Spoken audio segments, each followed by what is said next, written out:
ఓం శ్రీ సాయినాథాయ నమః.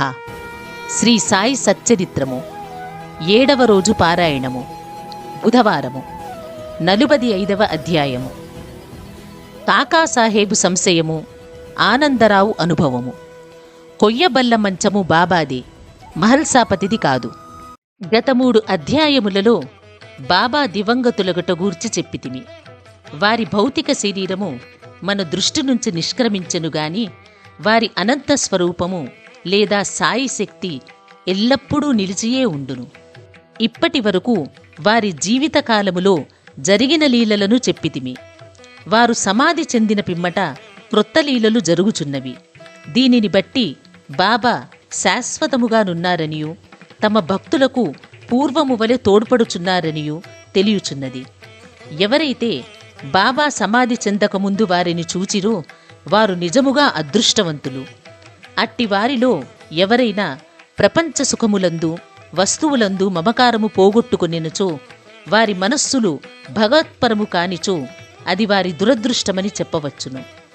అప్పుడే కాదు, ఇప్పుడు కూడా కావలసినది బాబా యందు హృదయపూర్వకమైన భక్తి. మన బుద్ధి, ఇంద్రియములు, మనస్సు బాబా సేవలో ఐక్యము కావలెను. కొన్నిటిని మాత్రమే సేవలో లయము చేసి తక్కిన వానిని వేరే సంచరించునట్లు చేసినచో ప్రయోజనము లేదు. పూజగాని ధ్యానముగాని చేయ పూనుకొనినచో దానిని మనఃపూర్వకముగాను ఆత్మశుద్ధితోడను చేయవలెను. పతివ్రతకు తన భర్తయందు గల ప్రేమను భక్తుడు గురువునందు చూపవలసిన ప్రేమతో పోల్చెదరు. అయినప్పటికీ మొదటిది రెండవ దానితో పోల్చుటకే వీలులేదు. జీవిత పరమావధిని పొందుటకు తండ్రిగాని తల్లిగాని సోదరుడుగాని ఇంక తదితర బంధువులెవ్వరుగాని తోడ్పడరు. ఆత్మసాక్షాత్కారమునకు దారిని మనమే వెతుకుని ప్రయాణమును సాగించవలెను. నిత్యానిత్యములకు భేదమును తెలుసుకొని ఇహలోక పరలోకములలోని విషయసుఖములను త్యజించి మన బుద్ధిని మనస్సును స్వాధీనమందుంచుకొని మోక్షమునకై కాంక్షించవలెను. ఇతరులపై ఆధారపడుట కంటే మన స్వశక్తి అందే మనకు పూర్తి నమ్మకము ఉండవలెను. ఎప్పుడైతే మనము నిత్యానిత్యములకు గల భేదమును పాటించెదమో ప్రపంచము అబద్ధమని తెలుసుకొనిదము. దానివలన ప్రపంచ విషయములందు మోహము తగ్గి మనకు నిర్వ్యామోహము కలుగును. క్రమముగా గురువే పరబ్రహ్మ స్వరూపమనియు కావున వారొక్కరే నిజమనియు గ్రహించెదము. వారు ఈ జగత్తును జయించిన వారును ప్రపంచమునకతీతులును. అప్పుడు వారిని ప్రతి జీవరాశియందు చూడగలిగి పూజించెదము. ఇదియే అద్వైత భజనము లేదా పూజ. ఎప్పుడైతే మనము బ్రహ్మమును లేదా గురువుని హృదయపూర్వకముగా ధ్యానించెదమో మనము కూడా వారిలో ఐక్యమై ఆత్మసాక్షాత్కారము పొందెదము. 1000 ఏళ్ల గురువు నామమును జపించుట వలనను వారి స్వరూపమునే మనమున నుంచుకొని ధ్యానించుట చేతను వారిని సర్వ జంతుకోటియందు చూచుటకు అవకాశము కలుగును. మనకది శాశ్వతానందమును కలిగజేయును. ఈ దిగువ కథ దీనిని విశదీకరించును. కాకాసాహేబు సంశయము, ఆనందరావు అనుభవము. కాకాసాహేబ్ దీక్షితును ప్రతిరోజు శ్రీ ఏకనాథుడు వ్రాసిన గ్రంథములను అనగా భాగవతమును భావార్థ రామాయణమును చదువుటకు బాబా ఆదేశించెను. బాబా సమాధికి పూర్వము కాకాసాహెబ్ దీక్షిత్ ఈ గ్రంథములను చదువుచుండెను. బాబా సమాధి చెందిన తరువాత కూడా అట్లే చేయుచుండెటివాడు.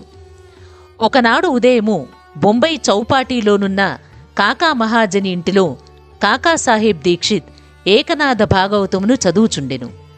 శ్యామ కాకా మహాజని కూడా అచట నుండి శ్రద్ధతో భాగవతమును వినుచుండిరి. దీక్షిత్ ఏకాదశ స్కందములోని ద్వితీయాధ్యాయమును చదువుచుండెను. అందు వృషభ కుటుంబములోని నవనాదులు లేదా సిద్ధులగు కవి, హరి, అంతరిక్ష, ప్రబుద్ధ, పిప్పలాయన, అవిర్హోత్ర, ద్రుమిళ, చమన్ మరియు కరభాజనులు భాగవత ధర్మసూత్రములను జనక మహారాజుకు చెప్పుచుండిరి. జనకుడు నవనాథులను ముఖ్యమైన ప్రశ్నలు కొన్ని అడిగెను. వారొక్కొక్కరూ సంతృప్తికరమైన సమాధానములిచ్చిరి. అందులో మొదటివాడగు కవి భాగవత ధర్మమును బోధించెను. హరి భక్తుని లక్షణములను, అంతరిక్షుడు మాయను దాటుటను, పిప్పలాయనుడు పరబ్రహ్మమును, అవిర్హోత్రుడు కర్మను, ద్రుమిళుడు భగవంతుని అవతారములను, వారి లీలలను, చమన్ భక్తుడు కానివాడు చనిపోయిన పిమ్మట పొందు స్థితిని, కరభాజనుడు యుగయుగములందును భగవంతుని ఉపాసించు వేర్వేరు విధానములను సంతృప్తికరముగా బోధించిరి. వాని సారాంశమేమన కలియుగములో మోక్షము పొందుటకు ఒక్కటే మార్గము కలదు. అదేమన గురుని లేదా హరిపాదారవిందములను స్మరించుట. పారాయణ ముగించిన పిమ్మట కాకాసాహెబ్ నిరుత్సాహంతో శ్యామాతో ఇట్లని, నవనాదుల భక్తి విషయమై చెప్పినది ఎంత అద్భుతముగానున్నది, దానిని ఆచరించుట ఎంత కష్టమో. నవనాథులు పూర్ణ జ్ఞానులే కాని మన వంటి మూర్ఖులకు వారు వర్ణించిన భక్తిని పొందుటకు వీలగున. అనేక జన్మములెత్తినను మనము దానిని సంపాదించలేము. అట్లయినా మనకు మోక్షము వచ్చుటెట్లు? కాబట్టి అట్టి దానిని మనం ఆశించరాదని తెలియచున్నది. కాకాసాహెబ్ నిరుత్సాహము, నిరాశలు శ్యామ ఇష్టపడలేదు.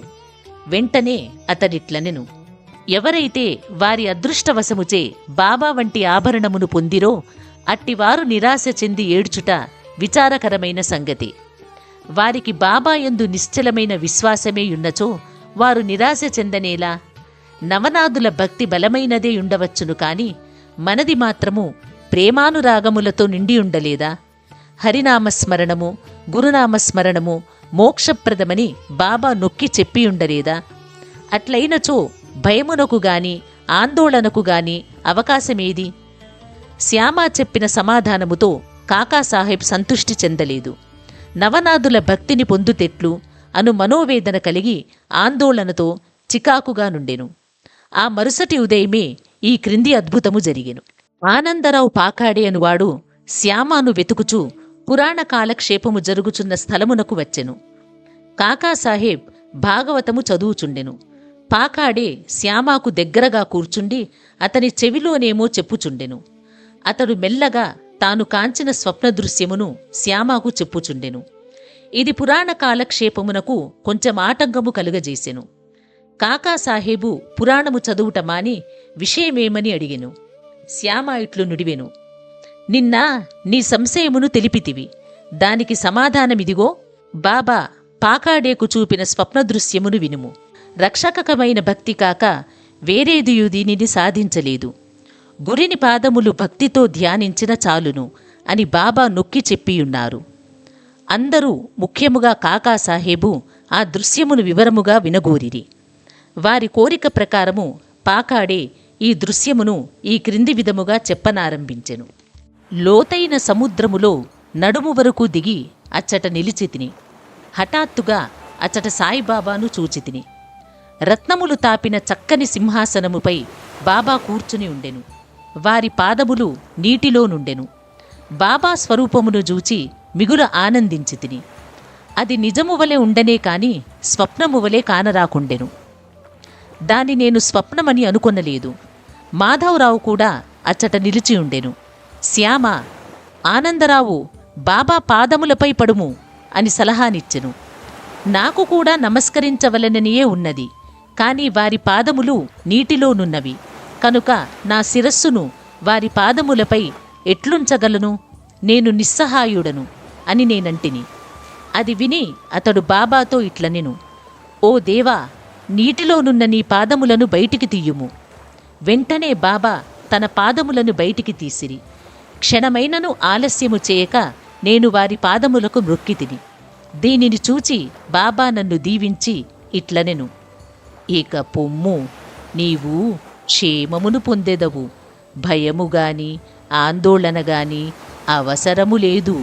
శ్యామాకు పట్టుపంచ ఒకటి దానము చేయుము, దానివల్ల మేలు పొందెదవు. బాబా ఆజ్ఞానుసారము పాకాడే పట్టుదోవతిని తెచ్చెను. మాధవరావుకివ్వవలసినదని కాకాసాహేబును వేడెను. శ్యామ అందుల కొప్పుకొనలేదు. ఏలన బాబా తనకు అట్టి సలహానివ్వలేదు కనుక. కొంత వివాదము జరిగిన పిమ్మట కాకాసాహేబు చీట్లు తీసి తెలుసుకొనుటకు సమ్మతించెను. సంశయ విషయములందు చీటీ వేసి సంశయమును తీర్చుకునుట కాకాసాహేబు స్వభావము. పుచ్చుకొనుము నిరాకరించుము అను 2 చీటీలు వ్రాసి బాబా పాదుకల వద్ద పెట్టిరి. ఒక బాలునితో అందులో ఒక దానిని తీయించిరి. పుచ్చుకొనుము అని చీటీ ఎంచుటచే మాధవరావుకు ధోవతీనిచ్చిరి. దానిని శ్యామ అంగీకరించెను. ఇద్దరునూ సంతుష్టి చెందిరి. కాకాసాహేబు సంశయము తీరెను. ఇతర యోగుల మాటలను కూడా గౌరవించవలసినదని ఈ కథ ప్రబోధించుచున్నది. కాని మన తల్లియగు గురువునందు పూర్ణమైన భక్తి విశ్వాసములుండవలెను. వారి బోధల ప్రకారము నడువవలెను. ఎందుకనగా మన కష్టసుఖములు ఇతరుల కంటే వారికే బాగుగా తెలిసియుండును. నీ హృదయ ఫలకమునందు బాబా చెప్పిన ఈ దిగువ పలుకులను చెక్కుము. ఈ లోకములో అనేక మంది యోగులు కలరు, కాని మన గురువు అసలైన తండ్రి. ఇతరులు అనేక సుబోధలు చేయవచ్చును, కాని మనము మన గురువు యొక్క పలుకులను మరువరాదు. వేయేలా హృదయపూర్వకముగా నీ గురువును ప్రేమించుము. వారిని సర్వస్య శరణాగతి వేడుము. భక్తితో వారి పాదములకు మ్రొక్కుము. అట్లు చేసినచో సూర్యుని ముందు చీకటి లేనట్లు నీవు దాటలేని భవసాగరము లేదు. కొయ్యబల మంచము బాబాదే, మహల్సాపతిది కాదు. బాబా సిరిడీ చేరిన కొద్ది కాలమునకే 4 మూరల పొడవు 1 జానెడు వెడల్పు గల కొయ్యబల్ల మీద 4 చివరల 4 దీపపు ప్రమిదలు పెట్టి దానిపై పండుకొనువారు. కొన్నాళ్లు గడిచిన పిమ్మట బాబా దానిని విరిచి ముక్కలు చేసి పారవేసెను. ఒకనాడు బాబా దాని మహిమను కాకాసాహేబుకు వర్ణించి చెప్పుచుండెను. ఇది విని అతడు బాబాకిట్లనియే, మీకింకనూ కొయ్యబల్ల ఎందు మక్కువ ఉన్నచో ఇంకొక బల్ల మీ కొరకు మసీదులో వ్రేలాడదీసెదను. దానిపై మీరు సుఖముగా నిద్రించవచ్చును. అందుకు బాబా ఇట్లనెను, మహల్సాపతిని దిగువ విడిచి నేనొక్కడనే పైన పండుకొనుటకు ఇష్టము లేదు. కాకాసాహేబు ఇట్లనెను, మహల్సాపతి కొరకు ఇంకొక బల్లను తయారు చేయించదనెను. బాబా, అతడెట్లు బల్లపై పరుండగలడు? బల్లమీద అంత ఎత్తున పడుకొనుట సులభమైన పని కాదు. ఎవరు మిక్కిలి పుణ్యవంతులో వారే పడుకొనగలరు. ఎవరైతే కండ్లు తెరిచి నిద్రించగలరో వారికే అది వీలగును. నేను నిద్రపోవునప్పుడు మహల్సాపతిని నా పక్కన కూర్చుండి తన చేయి నా హృదయముపై నుంచమనెదను. అచ్చటి నుంచి వచ్చు భగవన్నామస్మరణమును వినుమనెదను. నేను పండుకొనినచో నన్ను లేవగొట్టుమనెదను. దీనినే అతడు నెరవేర్చలేకున్నాడు. నిద్రతో కునుకుపాట్లు పడుచుండును. నా హృదయముపై వాని చేతి బరువును గమనించి ఓ భగత్ అని పిలిచెదను. వెంటనే కండ్లు తెరిచి కదులును. ఎవడైతే నేలపై చక్కగా నిద్రించలేడో, ఎవడు కదలకుండా ఉండలేడో, ఎవడు నిద్రకు సేవకుడో వాడు ఎత్తైన బల్ల మీద ఎట్లు పండుకొనగలడు అనెను. అనేక పర్యాయములు బాబా తన భక్తులయందు ప్రేమచే ఇట్లనెను, మంచిగాని చెడ్డగాని ఏది మనదో అది మన దగ్గరున్నది, ఏది ఇతరులదో అది ఇతరుల వద్ద ఉన్నది. 45వ అధ్యాయము సంపూర్ణము. సద్గురు శ్రీ సాయినాథార్పణమస్తు.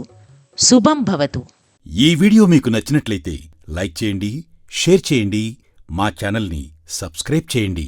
మా పాఠకులు ఎక్కడ ఉన్నా సులభముగా సాయి సచ్చరిత్ర 53 అధ్యాయాలు వినుటకు మరియు తెలుసుకునుటకు సనాతన నిధి అప్లికేషన్ ప్రతి అధ్యాయము వీడియోలుగా చేసి మీకు అందిస్తున్నాము. సనాతన నిధి యాప్ని డౌన్లోడ్ చేసుకుని సాయిబాబా జీవిత గాథను తెలుసుకోండి మరియు ప్రత్యేక క్విజ్ కార్యక్రమంలో పాల్గొని విజేతలుగా నిలవండి. ప్రతి అధ్యాయం తరువాత క్విజ్లో పాల్గొని మీ పరిజ్ఞానాన్ని పరీక్షించుకోండి మరియు బహుమతులు గెలుచుకోండి. మీ కుటుంబంతో కలిసి ఈ ఆధ్యాత్మిక ప్రయాణంలో పాల్గొనండి. ఇప్పుడే డౌన్లోడ్ చేసుకోండి సనాతన నిధి యాప్. గూగుల్ ప్లే స్టోర్ మరియు యాపిల్ యాప్ స్టోర్లో అందుబాటులో ఉంది. మరిన్ని వివరాలకు మా వెబ్సైట్ని సందర్శించండి.